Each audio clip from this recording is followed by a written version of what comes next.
Few days முன்னாடி இந்திய big pass ஷோவோட முன்னாள் கண்டஸ்டன்ட் ஒருத்தவங்க திடீர்னு இறந்து போயிருக்காங்க. கார்டியாக் அரெஸ்ட்னால தான் அவங்க தவறிட்டதா முதல் கட்ட அறிக்கையில சொல்லப்பட்டது. நேற்று இறப்புக்கான காரணத்தை பத்திரிகைகள் கிட்ட போலீஸ் சொன்ன விஷயம் என்ன அப்படின்னா, இறந்து போன பெண் பிரபலம் சம்பவம் நடந்த அன்னைக்கு ஃபாஸ்டிங்ல இருந்திருக்காங்க.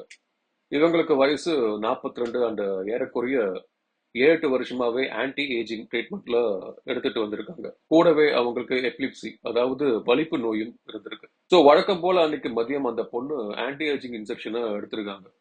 கூடவே இரவுல அவங்க ரெகுலரா எடுத்துக்கிற மெடிசன்ஸையும் எடுத்திருக்காங்க. வெறும் வயிற்றுல இன்ஜெக்ஷன் அண்ட் மெடிசன்ஸ் எடுத்ததுனால அவங்களுக்கு திடீர்னு பிளட் ப்ரெஷர் டிராப் ஆகி கார்டியாக் அரெஸ்ட் வந்ததா போலீஸ் சொல்லியிருக்காங்க. ஒரு பக்கம் போஸ்ட்மார்டம் ரிப்போர்ட்காக போலீஸ் காத்திருக்கும் நிலையில இன்னொரு பக்கம் இந்த ஆன்டி ஏஜிங் இன்ஜெக்ஷன் சேஃப் ஆனதா அப்படின்ற அச்சமும் கேள்வியும் மக்கள் மத்தியில உருவாகி இருக்கு.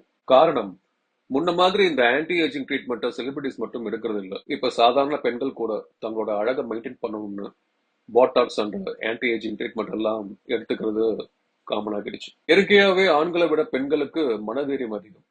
நிறைய பெண்கள் எப்போதுமே இளமையாகவும் அழகாகவும் கலராகவும் இருக்கணும்னு பல மருந்து மாத்திரைகளை எடுத்துக்கிறாங்க. அதுல இருக்கிற ஹெல்த் ரிஸ்க் பத்தி அவங்க பொருட்படுத்துறது இல்ல. அழகுக்காக வலியை தாங்கிக்கிற சக்தியும் பெண்கள் கிட்ட தான் இருக்கு. ஐப்ரோ த்ரெட்டிங் பண்றது, கை கால் ரோமங்களை வேக்ஸ் பண்றது, இதெல்லாம் வலிகள் இல்லையா? அழகு மேல பெண்களுக்கு இருக்கிற அப்சஷன் வச்சு பல மொழிகளை நிறைய திரைப்படங்கள் ரிலீஸ் ஆகிருக்கு. அடுத்து நான் ரிவ்யூ செய்ய போற படமும் ஏறக்குறைய இதே சப்ஜெக்டை வச்சுதான். பாடியான ஜேர்னரை பிடிச்சவங்களுக்கு இந்த படம் செம்ம விஷுவல் ட்ரீட்டா இருக்கும். நீங்க எது மேல அதிகம் ஆசைப்படுறீங்களோ அதுவே உங்களை அழிக்க பார்க்கும்.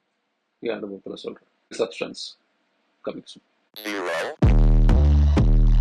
1, 2, 3. Let's get started.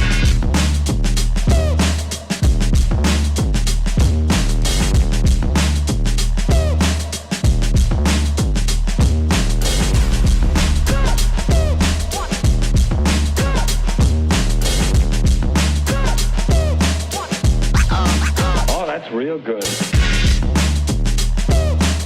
Why they stopping me? Stopping me.